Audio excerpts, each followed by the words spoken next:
Plastic surgery is not a quick fix to deal with a negative perception of body image. You might think that that's obvious, but the British Association of Aesthetic Plastic Surgeons says it's increasingly concerned about the numbers of young people who want cosmetic procedures. Demand for plastic surgery has risen considerably in the UK over the last year, breast augmentation being the most popular of the procedures. Dr. Leah Totten, winner of The Apprentice, runs a skincare clinic that offers procedures including non-surgical fat reduction, and Sarah Matthewson is from Object, which campaigns against the sexual objectification of women. She's on the line. Good morning to you both. Hi, good morning. Sarah Matthewson, does this ring true with you that more young women are coming forward and wanting plastic surgery? Yes, that's definitely in line with what we're hearing, yes. And I think it's really revealing that cosmetic surgeons themselves are coming forward and saying that this is cause for alarm. And you would agree with that? Yes, definitely. Leah Totten, yours is a clinic that offers, I think, non-surgical procedures. Are you also seeing younger women come forward? Yeah, I mean, absolutely. I mean, we offer Botox, dermal fillers and non-surgical fat reduction. But yeah, definitely we've seen a large increase in the amount of people in their 20s and younger actually seeking these procedures. How young is too young as far as you're concerned? I mean, we've actually had to, because of the demand for these procedures by people who are too young to have them. In our opinion, we've actually put a blanket ban on treating teens in the clinic, which we're actively enforcing at the minute. But I think it is very revealing that we've had to take that stand. Right. If you didn't, then you'd have plenty of demand from teenagers. Certainly. How young, out of interest, how young were some of the people who would be wanting these procedures if you were willing to offer them? Our youngest inquiry was 14 for Botox, which obviously we completely declined.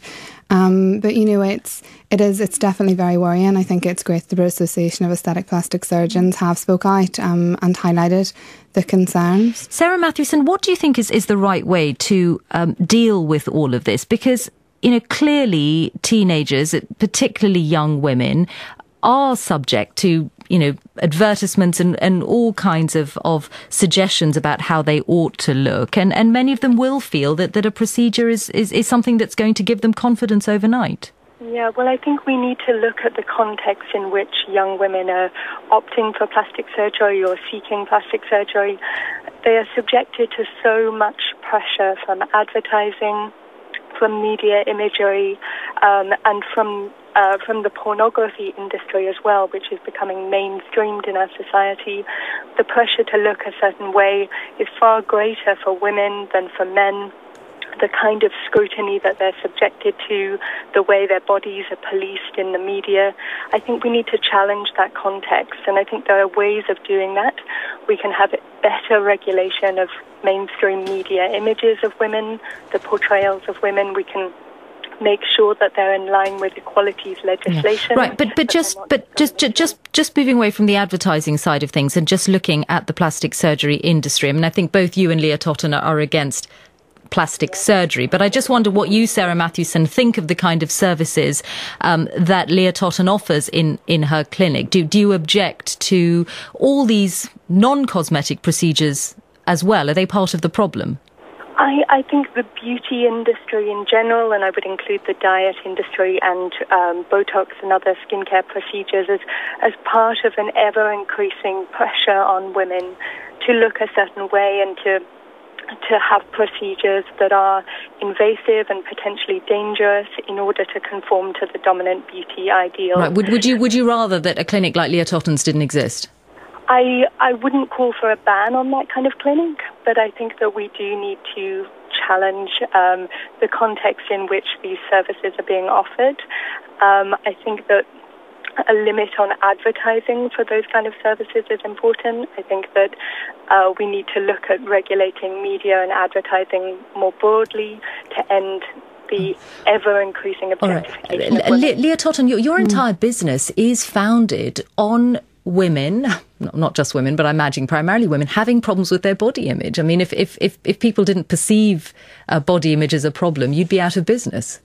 I think there are various reasons why people consult. I think one, as you've listed to, is body image, and that's got to be a big part of your business. Yeah, of course. Of course, there are people who want to address some issues with body image, and we do see people who have very positive, not just cosmetic, results, but also emotional success from the treatment. So I treat a lot of brides prior to their wedding, and I personally do a lot of lip augmentation with a non-surgically, and we see some lovely results, and it gives them the confidence on their big day to be very confident about their smile. But one thing can lead to another, can't it? Someone could have a non-surgical procedure at your clinic and then think, well, I quite like this. I'm now ready to go for something more invasive. I think that what we are offering is an alternative to plastic surgery, and I think that I personally spoke out about my concerns about the amount of people who are following the celebrity type culture and seeking permanent changes to their body, such as rhinoplasty is a very common procedure, and also breast augmentation, which you've listed to as most popular, cosmetic surgery.